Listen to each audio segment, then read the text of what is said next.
जब इतिहास में अन्याय के खिलाफ उठी सबसे बुलंद आवाजों की बात होती है तो सबसे पहला नाम आता है डॉक्टर भीमराव अंबेडकर का। 14 अप्रैल 1891 एक ऐसा दिन जब भारत की धरती पर एक ऐसा बालक जन्मा जो आगे चलकर करोड़ों दबे कुचले लोगों की उम्मीद बन गया। वह अपने माता पिता की 14वीं और अंतिम संतान थे, लेकिन किसे पता था कि यही बच्चा इतिहास का सबसे बड़ा परिवर्तनकारी बनेगा। उनके पिता सूबेदार रामजी मालोजी सकपाल एक अनुशासित सैनिक थे, लेकिन उससे भी बढ़कर एक सच्चे इंसान और संत कबीर दास के अनुयायी। उन्होंने अपने बेटे को शिक्षा और संस्कारों की ऐसी नींव दी जो आगे चलकर तूफानों से भी नहीं हिली। लेकिन किस्मत ने बचपन में ही कठोर परीक्षा ले ली। जब भीमराव जी केवल 6 साल के थे, उनकी माँ का साया हमेशा के लिए उठ गया। एक मासूम बच्चा जो माँ की ममता को तरस गया, लेकिन फिर भी टूटने के बजाय और मजबूत बन गया। स्कूल के दिन जो हर बच्चे के लिए खुशियों से भरे होते हैं, बाबा भीमराव के लिए दर्द और अपमान से भरे थे।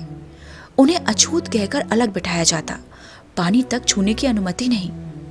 उनकी आंखों में एक सवाल था, क्या मैं इंसान नहीं हूं? लेकिन यही दर्द उनके भीतर एक आग बन गया, एक ऐसी आग जो अन्याय को जलाकर राख करने वाली थी। 1907 में उन्होंने मैट्रिक पास किया। उस समय यह किसी चमत्कार से कम नहीं था।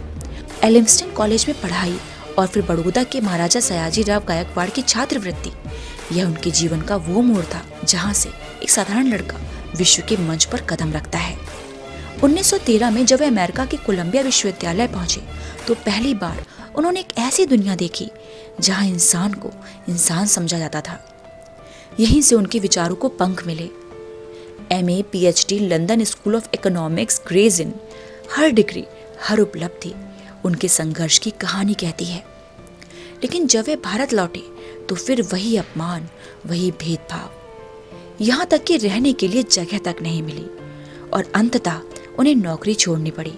1924 में उन्होंने दलितों के अधिकारों के लिए संगठन बनाया। 1927 में बहिष्कृत भारत अखबार शुरू कर दिया और समाज के सामने सच्चाई लाकर खड़ी कर दी। आज़ादी के बाद उन्होंने भारत के संविधान को बनाने में सबसे महत्वपूर्ण भूमिका निभाई और देश के पहले कानून मंत्री बने। लेकिन जब सिद्धांतों से समझौता करने की बात आई तो उन्होंने सत्ता को ठुकरा दिया, क्योंकि उनके लिए कुर्सी नहीं, इंसाफ ज्यादा जरूरी था। 6 दिसंबर 1956 एक महान आत्मा इस दुनिया को छोड़कर चली गई, लेकिन अपने पीछे छोड़ गई एक ऐसा विचार जो आज भी करोड़ों लोगों को जीने की ताकत देता है। डॉक्टर अंबेडकर का जीवन सिर्फ एक कहानी नहीं, एक संघर्ष है, एक क्रांति है, एक प्रेरणा है। उन्होंने दिखा दिया, अगर इरादे मजबूत हों तो समाज की सबसे बड़ी बेड़ियां भी टूट सकती हैं।